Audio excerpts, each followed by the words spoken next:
প্রথম প্রশ্ন, which part of the constitution deals with fundamental rights? ভারতের সংবিধানের কোন অংশে মৌলিক অধিকার সম্পর্কে বর্ণনা দেওয়া হয়েছে? এখানে প্রদত্ত অপশনগুলির মধ্যে সঠিক উত্তর হচ্ছে অপশন বি, পার্ট 3। ভারতের সংবিধান শুরুতে 22টি পার্ট এবং 395টি আর্টিকেল ছিল, এবং এখন বর্তমানে পার্টের সংখ্যা 25টি এবং আর্টিকেলের সংখ্যা হচ্ছে 448টি, এবং এই 3 নম্বর পার্টে 12 থেকে 35 নম্বর পর্যন্ত আর্টিকেল রয়েছে। দ্বিতীয় প্রশ্ন, which article of the constitution abolishes untouchability? অর্থাৎ ভারতীয় সংবিধানের কোন অনুচ্ছেদে অস্পৃশ্যতাকে পুরোপুরি মুছে দেওয়ার ব্যাপারে বলা হয়েছে? এখানে সঠিক উত্তরটি হচ্ছে option C, that is article 17 বা 17 নম্বর অনুচ্ছেদে। অতীতকালে ভারতীয় সমাজে অস্পৃশ্যতা ব্যাপকভাবে প্রচলিত ছিল এবং এটা কোনো শাস্তিযোগ্য অপরাধ ছিল না। পরবর্তীকালে 17 নম্বর আর্টিকেলের মাধ্যমে এটাকে শাস্তিযোগ্য অপরাধ বলে ঘোষণা করা হয়েছে। Question number 3, which of the following articles restrict the fundamental rights of the members of arm forces? নিচের কোন আর্টিকেল বা অনুচ্ছেদটি সামরিক বাহিনীর মৌলিক অধিকারকে খর্ব করতে পারে? এখানে প্রদত্ত অপশনগুলির মধ্যে সঠিক উত্তর হচ্ছে অপশন বি, আর্টিকেল 33। 33 নম্বর ধারা অনুযায়ী পার্লামেন্ট সামরিক বাহিনীদের মৌলিক অধিকার খর্ব করতে পারে। অপরদিকে 32 নম্বর আর্টিকেল অনুযায়ী পার্লামেন্ট রিটস ইস্যু করতে পারে, এবং 34 নম্বর আর্টিকেলে বলা রয়েছে যে ভারতবর্ষের কোনো একটা বিশেষ জায়গায় যদি মার্শাল ল চালু করা হয় ল অ্যান্ড অর্ডারকে মেনটেন করার জন্য, সেই ক্ষেত্রে স্টেট গভর্নমেন্ট কিংবা সেন্ট্রাল গভর্নমেন্টের অফিসার্সরা ল অ্যান্ড অর্ডারকে মেনটেন করার জন্য যে কোনো ধরনের আরবিটারি আইন প্রণয়ন করতে পারে, এবং সামরিক বাহিনী যাকে ইচ্ছা গুলি করে মারতে পারে ল অ্যান্ড অর্ডারকে মেনটেন করার জন্য, সেই ক্ষেত্রে তারা কোনো মতেই দায়ী থাকবে না। 35 নম্বর আর্টিকেলে বলা রয়েছে যে আর্টিকেল 16, 32, 33, 34 এই সমস্ত আর্টিকেল বা ধারার ব্যাপারে যদি কোনো সেন্ট্রাল আইন প্রণয়ন করার প্রয়োজন হয়, সেই ক্ষেত্রে পার্লামেন্ট কেবলমাত্র সেন্ট্রাল আইন প্রণয়ন করতে পারে। Question number 4, which of the following articles deals with religious freedom? কোন আর্টিকেল বা ধারাগুলিতে ধর্মীয় স্বাধীনতার ব্যাপারে আলোচনা করা হয়েছে? এখানে প্রদত্ত অপশনগুলির মধ্যে সঠিক উত্তর হচ্ছে অপশন সি, আর্টিকেলস 25 to 28। অর্থাৎ ভারতীয় সংবিধানের 25 থেকে 28 এই 4টি ধারার মধ্যে ধর্মীয় স্বাধীনতা সম্বন্ধে বিস্তারিতভাবে আলোচনা করা হয়েছে। Question number 5, which article prohibits human trafficking? নিচে কোন আর্টিকেল বা ধারাটিতে হিউম্যান ট্রাফিকিং বা মানব পাচার বন্ধের কথা বলা হয়েছে? এখানে প্রদত্ত অপশনগুলির মধ্যে সঠিক উত্তর হচ্ছে অপশন বি, আর্টিকেল 23। 23 নম্বর আর্টিকেল বা ধারাটিতে হিউম্যান ট্রাফিকিং বা মানব পাচার বন্ধের কথা বলা হয়েছে। হিউম্যান ট্রাফিকিং বা মানব পাচার কি?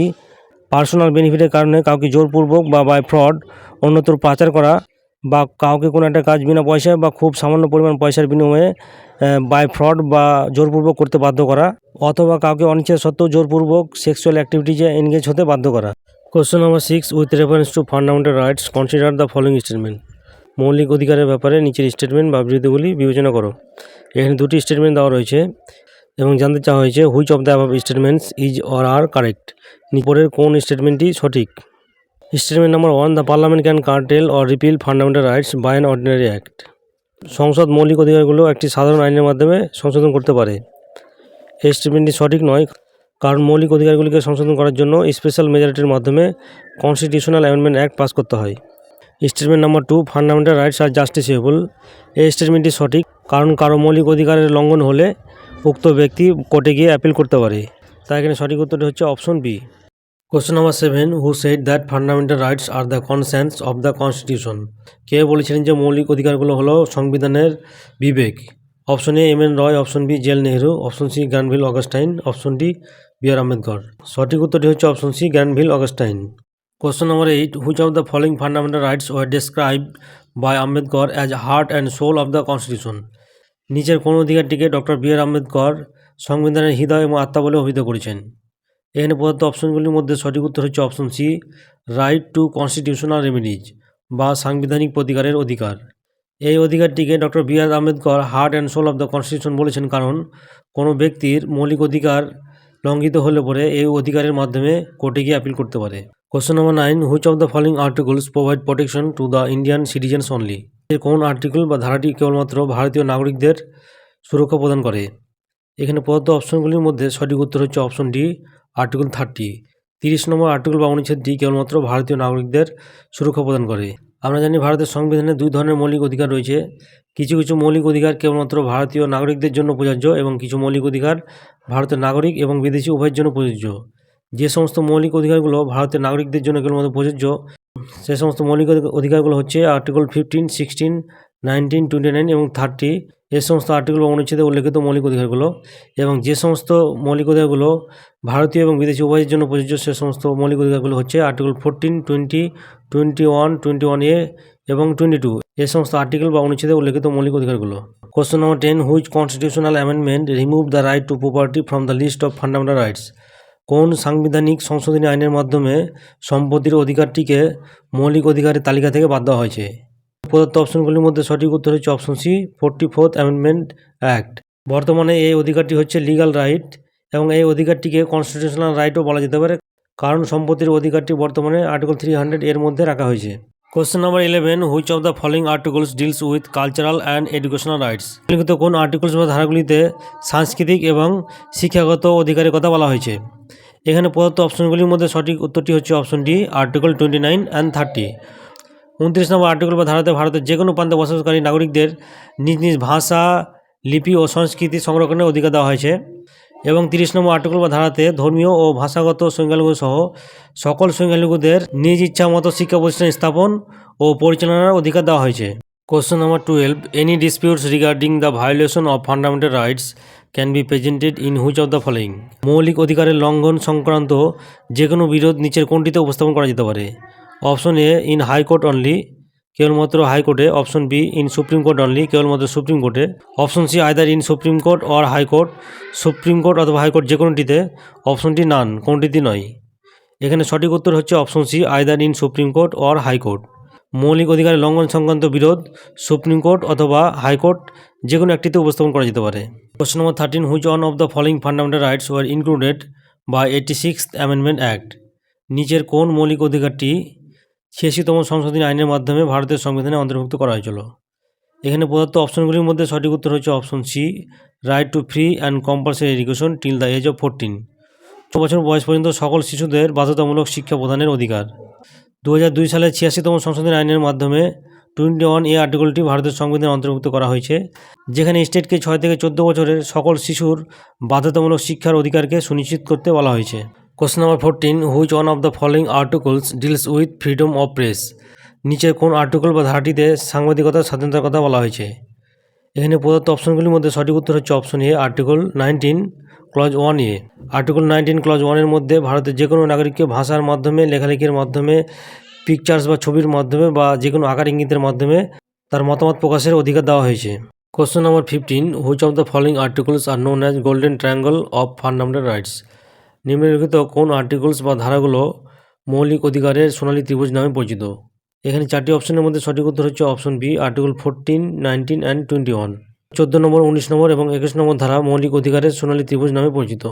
Question number 16, who has the authority to amend the fundamental rights of the citizens?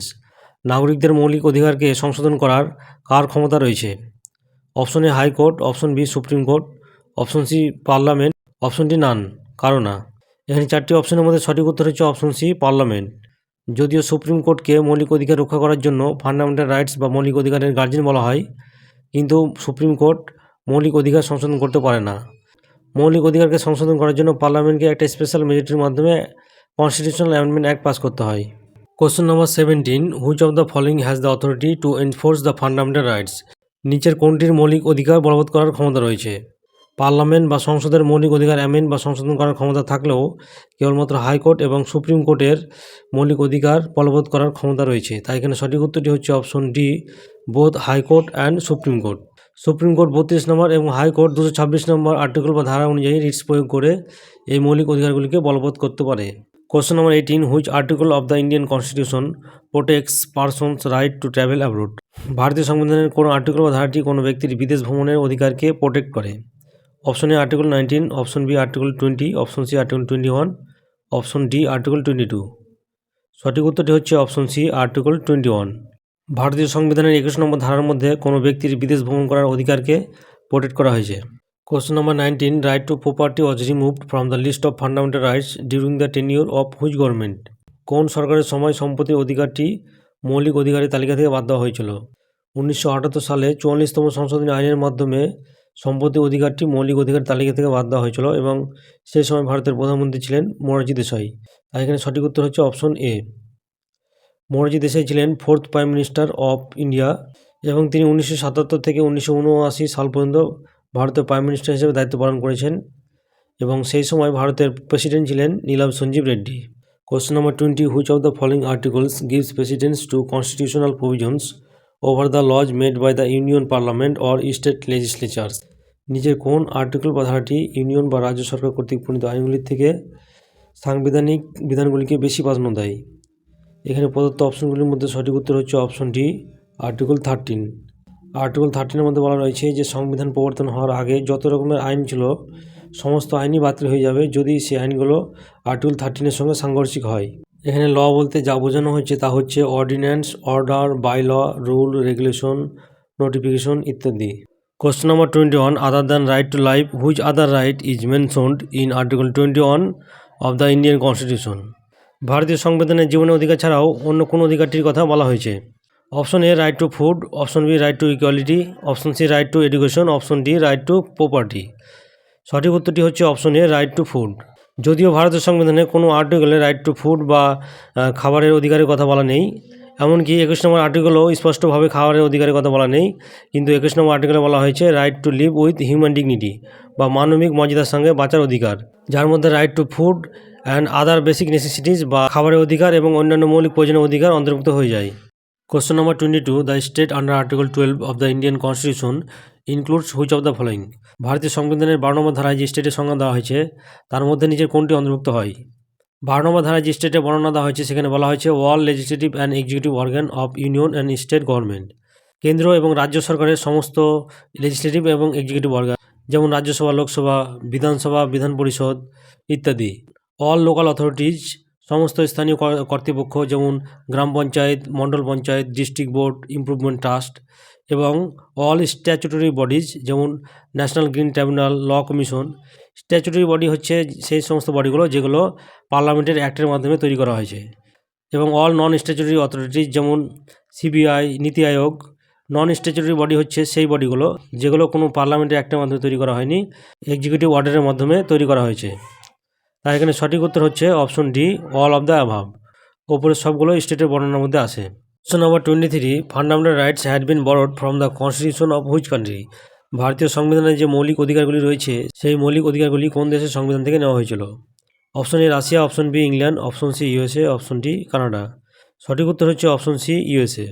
এবং অন্যান্য যে ফিচার্স বা বৈশিষ্ট্যগুলি ইউএসএ সংবিধান থেকে নেওয়া হয়েছিল সেগুলো হচ্ছে independence of judiciary, judicial review, removal of supreme court and high court জাজেস, ইমপিচমেন্ট অফ দ্য প্রেসিডেন্ট এবং পোস্ট অফ ভাইস প্রেসিডেন্ট। এই সমস্ত বৈশিষ্ট্যগুলি ভারতের সংবিধানে ইউএসএ সংবিধান থেকে নেওয়া হয়েছিল। Question number 24, as per which article of the constitution reservation in admission to educational institutions including private and unaided to OBC, SC, ST is given? ভারতীয় সংবিধান কোন আর্টিকেল বা ধারা অনুযায়ী প্রাইভেট এবং আনএইডেড শিক্ষা প্রতিষ্ঠান সহ সকল শিক্ষা প্রতিষ্ঠানে ওবিসি, এসসি, এসটিদের জন্য সংরক্ষণের ব্যবস্থা করা হয়েছে? Option A article 15 clause 5, option B article 15 clause 6, option C article 16 clause 4, option D article 16 clause 5। এর সঠিক উত্তরটি হচ্ছে option C article 16 clause 4। Question number 25, which part of the constitution is described as Magna Carta of India? ভারতের সংবিধানের কোন অংশটিকে Magna Carta of India নামে বর্ণনা করা হয়েছে? এখানে প্রদত্ত অপশনগুলোর মধ্যে সঠিক উত্তর হচ্ছে অপশন বি, পার্ট 3। 3 নম্বর পার্টটিকে ম্যাগনা কার্টা নামে বর্ণনা করা হয়েছে। 1215 সালে ইংল্যান্ডের রাজা জন কিং ব্যারনসদের চাপে ম্যাগনা কার্টা নামে চার্টার রাইটস জারি করেছিলেন। এটি ছিল নাগরিকদের জন্য মৌলিক অধিকার সম্পর্কিত প্রথম লিখিত document. Question number 26, which article of the constitution guarantees the freedom of profession, practice and propagation of religion to all citizens? কোন আর্টিকেল বা ধারাতে ভারতের সমস্ত নাগরিকদের ধর্মগ্রহণ, ধর্মীয় আচার অনুষ্ঠান পালন ও নিজ ধর্ম প্রচারের অধিকার দেওয়া হয়েছে? এখানে প্রদত্ত অপশনগুলির মধ্যে সঠিক উত্তর হচ্ছে অপশন এ আর্টিকেল 25। এছাড়া বাকি আর্টিকেল বা ধারাগুলিতে কী বলা হয়েছে দেখানো যাক। 26 নম্বর আর্টিকেল বা ধারাতে বলা হয়েছে প্রতিটি ধর্ম সম্প্রদায়ের মানুষ তাদের নিজ ধর্ম প্রচার ও প্রসারের জন্য ধর্ম প্রতিষ্ঠান স্থাপন, পরিচালনা ও রক্ষণাবেক্ষণ করতে পারে। 27 নম্বর আর্টিকেল বা ধারাতে বলা হয়েছে যে কোনো একটা বিশেষ ধর্ম বা ধর্মীয় সম্প্রদায়ের মানুষের উন্নতি ও রক্ষণাবেক্ষণের জন্য কোনো ব্যক্তিকে কর বা চাঁদা দিতে বাধ্য করা যাবে না। এবং 28 নম্বর আর্টিকেল বা ধারাতে বলা হয়েছে যে সমস্ত ধর্ম প্রতিষ্ঠানগুলো আংশিক বা সম্পূর্ণভাবে সরকারি অর্থে পরিচালিত সে সমস্ত ধর্ম প্রতিষ্ঠানগুলিতে ধর্ম শিক্ষা দেওয়া যাবে না। Question number 27, an accused of an offence can not be compelled to be a witness against himself? কোনো একজন অভিযুক্তকে তার নিজের বিরুদ্ধে সাক্ষী হতে বাধ্য করা যাবে না। Which of the following articles contain this provision? নিচের কোন আর্টিকেল বা ধারাতে এই বিধানটি রয়েছে? 20 নম্বর আর্টিকেল বা ধারাতে 3টি তথ্য রয়েছে: নো এক্সপোজ ফ্যাক্টর তথ্য, ডাবল জিওপার্ডি তথ্য এবং নো সেলফ ইনক্রিমিনেশন তথ্য। নো সেলফ ইনক্রিমিনেশন তথ্য অনুযায়ী কোনো ব্যক্তিকে তার নিজের বিরুদ্ধে সাক্ষী হতে বাধ্য করা যাবে না। তাই এখানে সঠিক উত্তর হচ্ছে option A, article 20। Question number 28, with reference to fundamental rights consider the following statements. মৌলিক অধিকারের ব্যাপারে নিচের স্টেটমেন্ট বা বিধিগুলি বিবেচনা করুন। এই 4টি স্টেটমেন্ট দেওয়া রয়েছে এবং জানতে চাওয়া হয়েছে যে কোন স্টেটমেন্টগুলো সঠিক। Statement number 1, article 18 deals with double jeopardy. 18 নম্বর আর্টিকেল বা ধারায় ডাবল জিওপার্ডির কথা বলা হয়েছে। এই স্টেটমেন্টটি সঠিক নয়, কারণ 20 নম্বর আর্টিকেল বা ধারায় ডাবল জিওপার্ডির কথা বলা হয়েছে এবং 18 নম্বর আর্টিকেলে রাজা মহারাজাদের টাইটেলস অ্যাবলিশনের কথা বলা হয়েছে। Statement number 2, article 22 provide safeguard to the arrested person. 22 number article বা ধারায় অ্যারেস্টেড পারসনদের সেফগার্ডের ব্যবস্থা করা হয়েছে। এই স্টেটমেন্টটি সঠিক, কারণ 22 নম্বর আর্টিকেলের 1 নম্বর ক্লজে বলা হয়েছে যে কোনো ব্যক্তিকে অ্যারেস্ট করা হলে তাকে কেন অ্যারেস্ট করা হয়েছে সেটা জানাতে হবে এবং তাকে অ্যাডভোকেটের সঙ্গে পরামর্শ করার সুযোগ দিতে হবে। এবং 22 নম্বর আর্টিকেলের 2 নম্বর ক্লজে বলা হয়েছে যে অ্যারেস্টেড পারসনকে 24 ঘন্টার মধ্যে জুডিশিয়াল ম্যাজিস্ট্রেটের কাছে উপস্থিত করতে হবে। সেই সঙ্গে 22 নম্বর আর্টিকেলের 3 নম্বর ক্লজে বলা হয়েছে এই দুটি অধিকার এনিমি এলিয়েন্স বা শত্রু দেশের নাগরিকদের ক্ষেত্রে এবং যদি কাউকে প্রিভেন্টিভ ডিটেনশন অ্যাক্টের আন্ডারে অ্যারেস্ট করা হয় তাদের ক্ষেত্রে প্রযোজ্য নয়। Statement number 3, article 21A deals with right to speech. 21 এই আর্টিকেলের মধ্যে বাক স্বাধীনতার কথা বলা হয়েছে। এই স্টেটমেন্টটি সঠিক নয়, কারণ আর্টিকেল 21 এর মধ্যে 6 থেকে 14 বছরের সকল শিশুদের বিনামূল্যে বাধ্যতামূলক শিক্ষার অধিকারের কথা বলা হয়েছে। Statement number 4, article 26 deals with freedom to manage religious affairs. 26 number article বা ধারাটি ধর্মীয় বিষয়গুলো পরিচালনার সঙ্গে সম্পর্কিত। এই স্টেটমেন্টটিও সঠিক, তাই এখানে সঠিক উত্তর হচ্ছে option B, 2 and 4 only. Question number 29, with respect to freedom provided by article 19 consider the following statements. Article 19 বা 19 নম্বর ধারায় যে স্বাধীনতাগুলির কথা উল্লেখ রয়েছে সেই স্বাধীনতাগুলির ব্যাপারে নিজের স্টেটমেন্ট বা বিধিগুলি বিবেচনা করো। Which of the above statements are correct? ওপরের কোন স্টেটমেন্টগুলো সঠিক? Statement number 1, freedom to reside in any part of the country. ভারতবর্ষের যে কোনো প্রান্তে বসবাস করার স্বাধীনতা। এই স্টেটমেন্টটি সঠিক, কারণ 19 নম্বর আর্টিকেল বা ধারায় ভারতবর্ষের সকল নাগরিকদের ভারতবর্ষের যে কোনো প্রান্তে বসবাস করার স্বাধীনতা দেওয়া হয়েছে। Statement number 2, freedom to manage religious affairs. ধর্মীয় বিষয়গুলি পরিচালনা করার স্বাধীনতা। এই স্টেটমেন্টটি সঠিক নয়, কারণ 19 নম্বর আর্টিকেল বা ধারায় এই স্বাধীনতাটি দেওয়া হয়নি। ধর্মীয় বিষয় পরিচালনা করার স্বাধীনতা 26 নম্বর আর্টিকেল বা ধারায় দেওয়া হয়েছে। Statement number 3, freedom to assemble without arms. নিরস্ত্রভাবে সমবেত হওয়ার স্বাধীনতা। এই স্টেটমেন্টটিও সঠিক, কারণ 19 নম্বর আর্টিকেল বা ধারায় ভারতীয় নাগরিকদের নিরস্ত্রভাবে সমবেত হওয়ার অধিকার দেওয়া হয়েছে। Statement number 4, freedom two practice any profession. যে কোনো ধরনের পেশা বা বৃত্তি প্র্যাকটিস করার স্বাধীনতা। এই স্টেটমেন্টটিও সঠিক, কারণ 19 নম্বর আর্টিকেল বা ধারায় এই স্বাধীনতাটি দেওয়া হয়েছে। তাই সঠিক উত্তর হচ্ছে option C, 1, 3 and 4 only. Question number 30, by judgement of which of the following cases the parliament was empowered to amend fundamental rights. নিচের কোন কেসে জাজমেন্টের মাধ্যমে পার্লামেন্টকে মৌলিক অধিকার সংশোধন করার ক্ষমতা দেওয়া হয়েছিল? 1965 সালে সজ্জন Singh versus state of Rajasthan কেসের জাজমেন্টের মাধ্যমে পার্লামেন্টকে মৌলিক অধিকার সংশোধন করার ক্ষমতা দেওয়া হয়েছিল।